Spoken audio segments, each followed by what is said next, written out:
and with them came the spring. It is your garden now, little children, said the giant, and he took a great axe and knocked down the wall. And when the people were going to market at 12 o'clock, they found the giant playing with the children in the most beautiful garden they had ever seen. अब वो अपनी x कुल्हाड़ी लाता है, दीवार को तोड़ देता है और बच्चों को खेलने के लिए जगह बना देता है, और सारे लोग देखते हैं कि जायंट बच्चों के साथ खेलता है. All day long they played, and in the evening they came to the giant to bid him goodbye. और शाम के समय वापस चले जाते हैं. But where is your little companion? He said, the boy I put into that tree. The giant loved him the best because he had kissed him. अब वो अपने छोटे दोस्त को पूछता है उनसे कि वो कहाँ गया, वो जिसने मुझे चूमा था. We don't know, answered the children. He has gone away. हम उसे नहीं जानते, वो चला गया.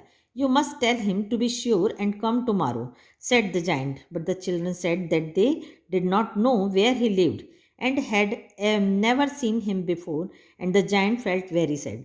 बच्चे बोलते हैं हम उसको कभी पहले नहीं देखे, और जायंट वो सुनकर बड़ा दुखी हो जाता है. Every afternoon when school was over, the children came and played with the giant. But the little boy whom the giant loved was never seen again. The giant was very kind to all the children, yet he longed for his little friend and often spoke of him. How I could like to see him, he used to say. वो बच्चों को खेलने देता है, लेकिन वो उस छोटे से बच्चे को भूल नहीं पाता, उसकी बहुत याद करता है. Years went by and the giant grew very old and feeble. अब वो बहुत बूढ़ा और कमज़ोर हो चुका था. He could not play about anymore. So he sat in a huge armchair and watched the children at their games and admire his garden.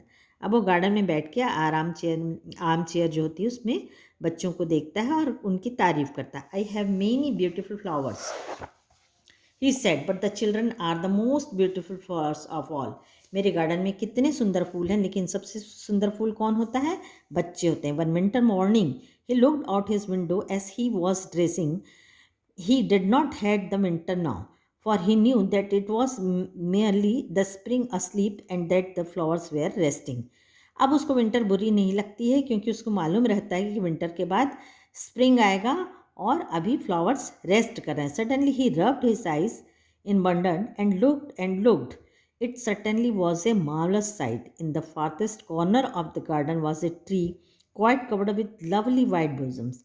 Its branches were golden and silver fruit hung down from them, and underneath it stood the little boy he had loved. अचानक वो आंखें मलता हुआ देखता है कि एक कोने में शानदार सीन दिखाई देता है. उसको बहुत एक लास्ट कोने में एक पेड़ जो रहता है उसमें पूरे सफ़ेद फूल खिले रहते हैं और उसकी ब्रांचेस गोल्डन कलर की होती हैं और सिल्वर फ्रूट्स लगे रहते हैं. और उसी के नीचे अंडरनेथ मतलब उसके नीचे में कौन खड़ा रहता है? वही छोटा बच्चा खड़ा रहता है. Downstairs ran the giant in the great joy. खूब खुश होकर नीचे दौड़ता है giant and out into the garden.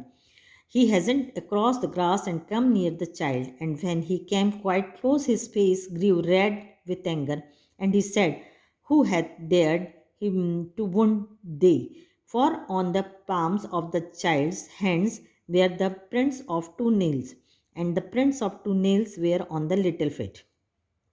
दौड़ते हुए आता है तो जैसे ही वो उसके चेहरे पे देखता है तो उसको बहुत गुस्सा आता है, क्योंकि वहाँ 2 खरोंच के नाखूनों के निशान दिखाई देते हैं, और पूछता है और उस बच्चे से, who hath dare to wound दी.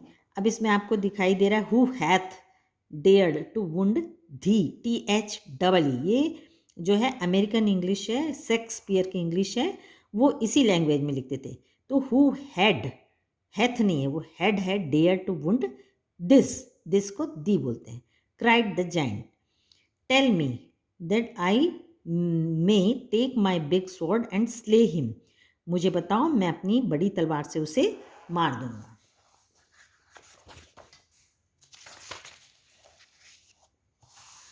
ने, आंसर्ड द चाइल्ड. ने मतलब no. But this are the wounds of love. ये जो निशान है वो क्या है? प्रेम के निशान है.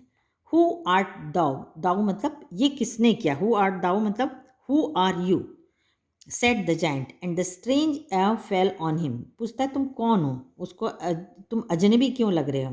And he knelt before the little child, and the child smiled on the giant and said to him, You let me play once in your garden. एक दिन तुमने मुझे अपने गार्डन में खेलने दिया था.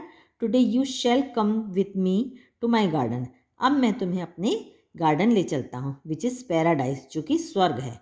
And when the children ran in the afternoon, जब बच्चे वापस आए दोपहर में, they found the giant lying dead under the tree, तो जायंट पेड़ के नीचे डेथ हो चुकी थी उसकी, all covered with white blossoms, और उसके ऊपर पूरे सफ़ेद फूल थे। मतलब वो जो छोटा बच्चा रहता है वो स्वर्ग से आता है और अपने साथ उस जायंट को ले जाता है।